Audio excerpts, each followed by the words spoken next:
inglés, yo quiero en inglés. What else should I warn you about? We had a slight misfortune today. Our tenor has come down with the seasonal virus, so we will be without a tenor to sing our tenor aria, unless there is someone in the audience who would be brave enough to come up here and sing Take a Pair of Sparkling Eyes. Is there a tenor in the house? Anybody? Anybody want to give it a shot? You don't have to talk, just say. Nobody daring here? We're going to have to cut the number then. Going once? Going twice? It's a beautiful song. It's a shame not to hear it.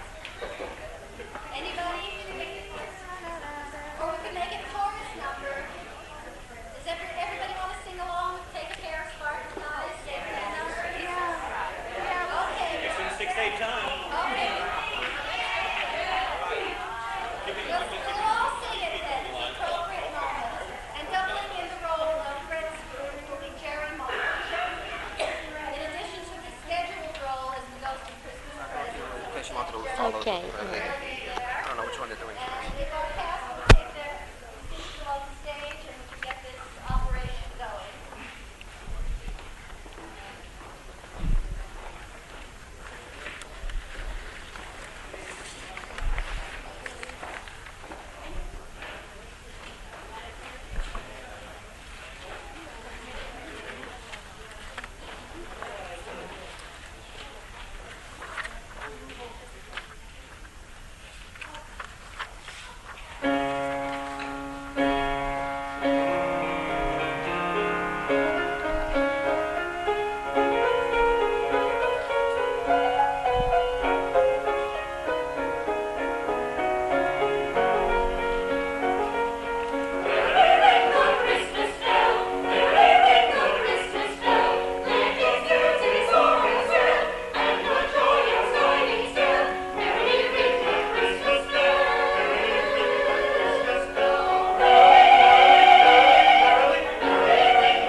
Marley was dead, to begin with. There is no doubt whatever about that. Old Marley was dead as a doornail, although Scrooge never painted out old Marley's name.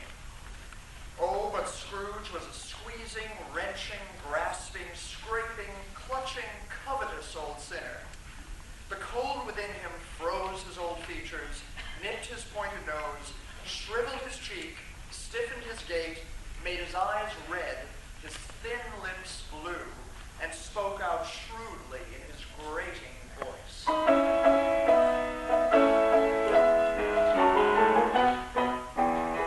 If you give me your attention, I will tell you what I am. I'm an enterprising businessman, full of a kind of sham. Each little form of temper and use will still defect. In my having kind of creatures, I endeavor to correct. To all their little weaknesses, I open people's eyes, and mental plans to stop the sense of tiny minds. I love my fellow creatures, I do all the good I can.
office was open, that he might keep an eye upon his clerk, Bob Cratchit, who, in a dismal little cell beyond, was copying letters. Merry Christmas, Uncle. God save you. It was the voice of Scrooge's nephew, Fred. Ah, humbug. Christmas a humbug, Uncle? You don't mean that, I'm sure. I do. Merry Christmas. What right have you to be merry? You're poor enough. Come then. What right have you to be dismal?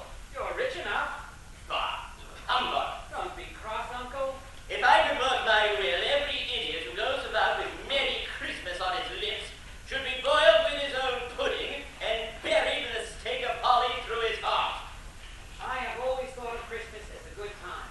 Kind, forgiving, charitable time. And therefore, Uncle, though I have never put a scrap of gold or silver in my pocket, I believe it has done me good and will do me good. And I say, God bless you. Bravo, Master Fred. Let me hear another sound from you, Bob Cratchit, and you'll keep your Christmas by losing your situation. You're quite a powerful speaker, sir. I wonder you don't go into Parliament. Don't be angry, Uncle. Come dine with us tomorrow. Kate has never met you, you know. I'll see you in... Why did you get married? This is where the aria is. I'm not singing it. But I found a pair of sparks by. Read the line. Because I fell in love. Why did you get married? The most natural and the most wonderful reason there is. What do I think of? And why did you marry?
And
building in a yard that was so dark that even Scrooge, who knew its every stone, was fain to grope with his hands. Scrooge went up the stairs, not caring a button for the dark. Darkness is cheap, and Scrooge liked it. Ebenezer Scrooge. Marley, in his pigtail, waistcoat, tights, and boots. The chain he drew was clasped about his middle. It was long and wound about him like a tail, and it was made of cash boxes, keys, padlocks, and heavy purses wrought in steel. Though he felt the chilling influence of its dead, cold eyes, he was still incredulous and fought against his senses. How now, what do you want with me? Much. I wear the chains I forged in life. I cannot rest. I cannot stay. I cannot linger anywhere. From dark until dawn of every night, we are doomed to lead the semblance of life.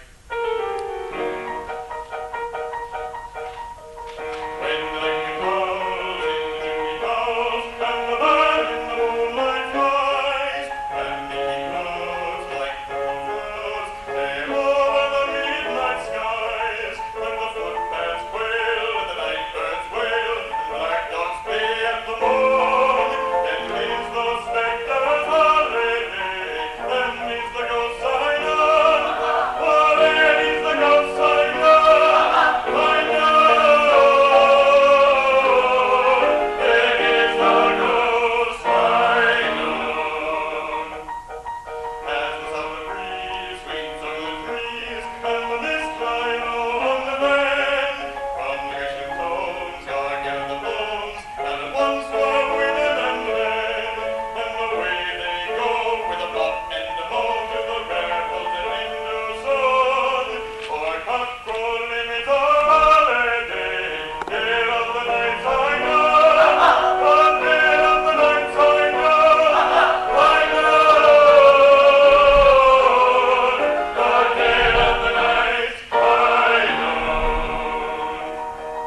And then he goes with his lady toes to the churchyard birthday flight, with a kiss perhaps on her landed paths, and a grisly grin goodnight, till the welcome knell of the churchyard bell rings forth its joyous tone, and ushers in our next high holiday, our dead of the nights I know, our dead of the nights I know, I know,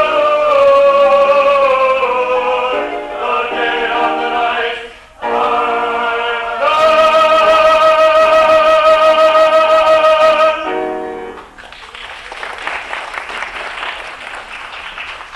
Alas, poor ghost. But why did this happen to you, Jacob? You were always a good man of business. Business! Mankind was my business. Charity, mercy, forbearance, and benevolence, all were my business. Hear me. My time is nearly gone. I've come to give you warning. Indeed. You have yet a chance of escaping my fate. You always were a good friend to me, thank you. You will be haunted by 3 spirits. Is that the chance and hope you mentioned, Jacob? I think I'd rather not. Without their visit, you cannot hope to shun the path I tread. Expect the first when the bell tolls 1. Couldn't I take them all at once and have it over, Jacob? Expect the second on the next night at the same hour. The third upon the next night when the last stroke of 12 has ceased to vibrate. Look to see me no more, and look that for your own sake you remember what has passed between us. Much in need of repose, he went straight to bed and fell asleep upon the instant. When Scrooge awoke, the heavy bell of a neighboring church struck a deep, dull, hollow, melancholy 1. Light flashed up in his room upon instant, and Scrooge found himself face to face with an unearthly visitor. It was a strange figure, like a child, yet like an old person, viewed through some supernatural medium. I am a ghost of Christmas past. Long past. No, your past. Rise and walk with me. As the words were spoken, they passed through the wall and found themselves in a busy thoroughfare. It was plain enough, by the dressing of the shops, that here, too, it was Christmas time. The ghost stopped at a certain warehouse door, through which they passed and went in. At the sight of an old gentleman in a Welsh wig, sitting behind a high desk, Scrooge cried in great excitement. Why, I was apprenticed here, and that's old Fezziwig, bless his heart.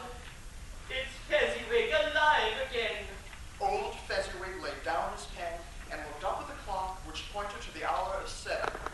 He rubbed his hands, adjusted his capacious waistcoat, laughed all over himself, and called out in a comfortable, oily, rich, fat, jovial voice. Here, Ebenezer! Scrooge's former self, a young and handsome man, came running in. In came a fiddler with a music book. Mrs. Fezziwig, one vast, substantial smile.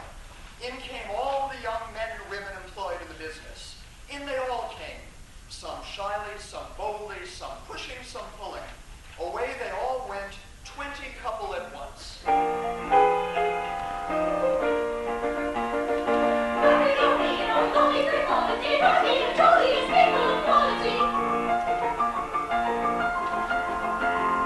That is a sensible type of humanity, loving position and regular vanity.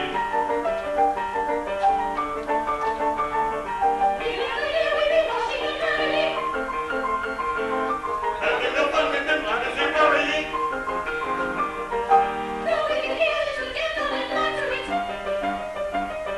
Life full of fun when you made up your mind to it. You'll be in our lovely frivolity, happy and jolly as people of quality. Life full of fun when you made up your mind to it. Life full of fun, say we. Life full of fun, say we.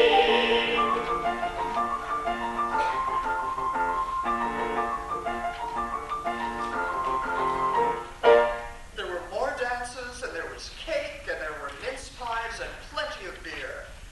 Then old Fezziwig stood out and addressed the happy group. Be happy all, the feast is spread before ye. Fear nothing, but enjoy yourselves, I pray. Eat, I drink, be merry, I implore ye. For once let thoughtless folly rule the day.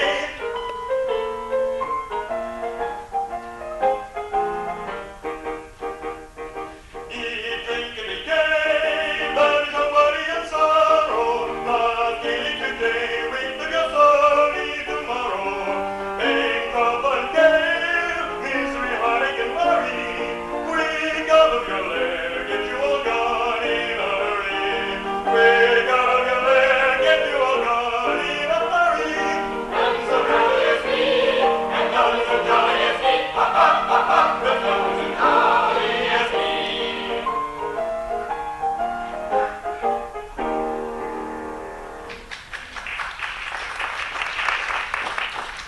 During all of this time, Scrooge had acted like a man out of his wits. His heart and soul were in the scene, and in his former self. He turned to the ghost and found it looking full upon him. A small matter to make these silly folks so full of gratitude. Small. The happiness he gives is quite as great as if it cost a fortune. My time grows short. Quick. This was not addressed to Scrooge, but it produced an immediate effect. For again Scrooge saw himself. He was older now. His face had begun to wear the signs of care and avarice. He was not alone, but by the side of a fair young girl in whose eyes were tears.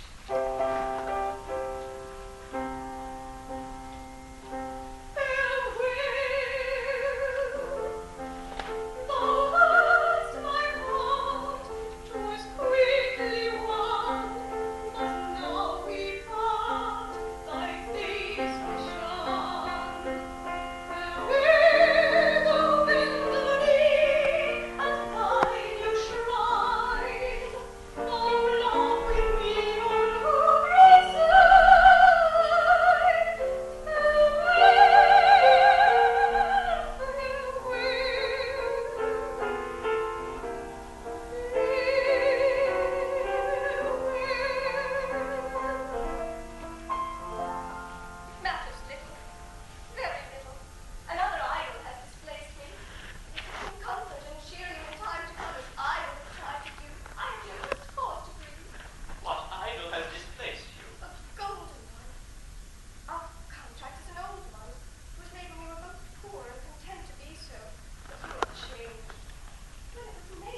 to bed before he sank into a heavy sleep. Awaking in the middle of a prodigiously tough snore and sitting up in bed to get his thoughts together, Scrooge knew that the bell was again on the stroke of 1.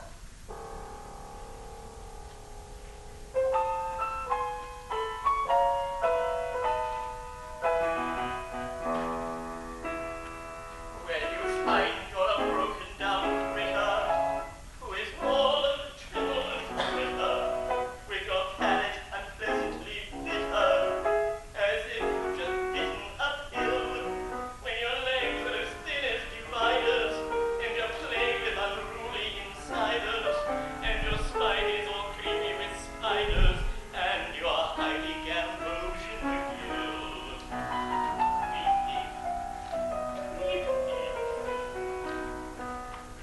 When you've got a beehive in your head and a sewing machine in each ear, and you feel that you've eaten your bed and you've got a bad headache down here.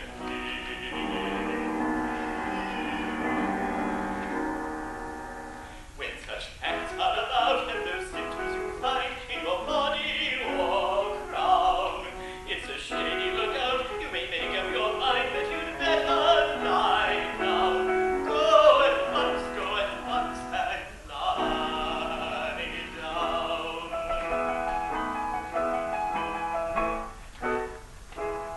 When your lips are all smeary like tallow, and your tongue is decidedly yellow, with a pint of warm oil in your swallow, and a pound of tin tacks in your chest, when you're down in the mouth with the vapors, and all over your Morris wallpapers, black beetles are cutting their capers, and crawly things never at rest. Crawly things. When you doubt if your head is your own, and you jump when an open door slams, then you've got to a state which is known to the medical world as ginger.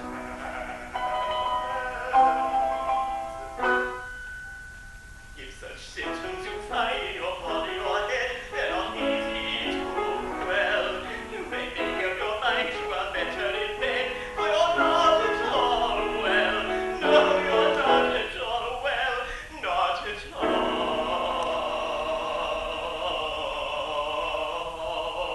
well.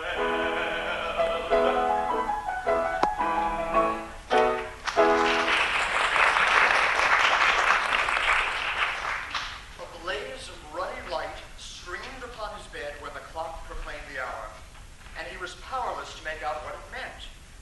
At length, he began to think that the source of the light might be in the adjoining room, so he got up softly and shuffled to the door. The moment his hand was on the knob, a strange voice bade him enter. Come in and know me better, man. In easy state upon this couch there sat a jolly giant, the Lories to behold, who bore a glowing torch, in shape not unlike Plenty's horn. Scrooge entered timidly and hung his head before the spirit. Though the ghost's eyes were clear and kind, he did not like to meet them. I am the ghost of Christmas present. Look upon me. You have never seen the like of me before.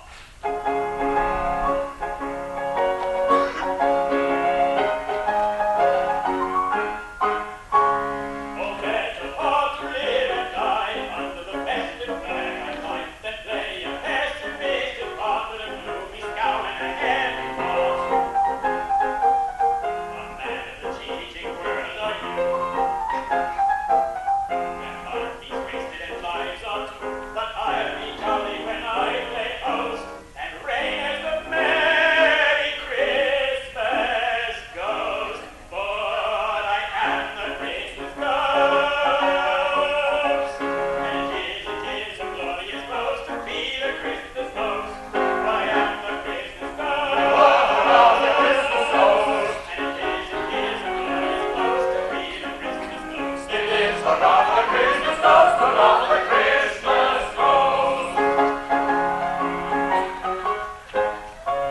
When I sadly walk and brave array, I bring the glitter to Christmas Day. I bring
themselves in the city streets on Christmas morning. There was nothing very cheerful in the climate or the town, and yet there was an air of cheerfulness abroad, for the people were cheerful and gay. Scrooge and the spirit went on, straight to Scrooge's clock's home, and on the threshold of the door, the spirit smiled and stopped to bless Bob Cratchit's dwelling. Then up rose Mrs. Cratchit, dressed but poorly in a twice-turned gown, and she laid the cloth, assisted by Belinda Cratchit, second of her daughters. What has ever got your precious father then? And your brother Tiny Tim? I thought it wasn't as late as last Christmas Day by half an hour. Here I am, Mother, Said a girl, appearing as she spoke.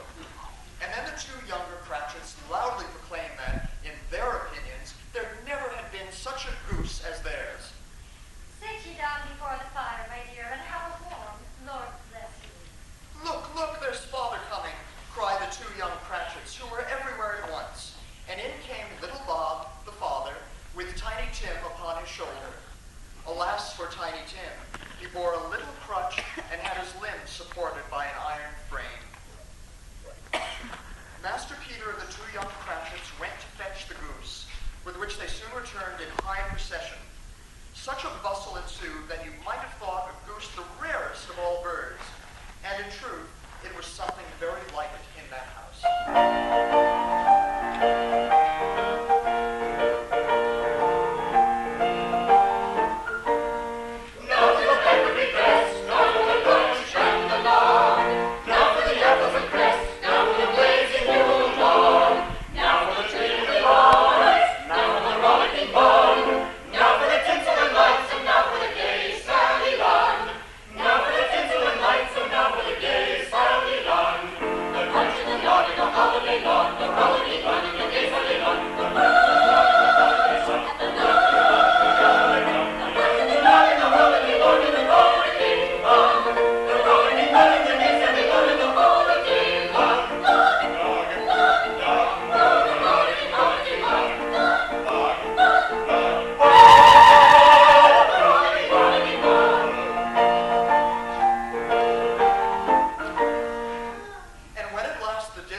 She looked fond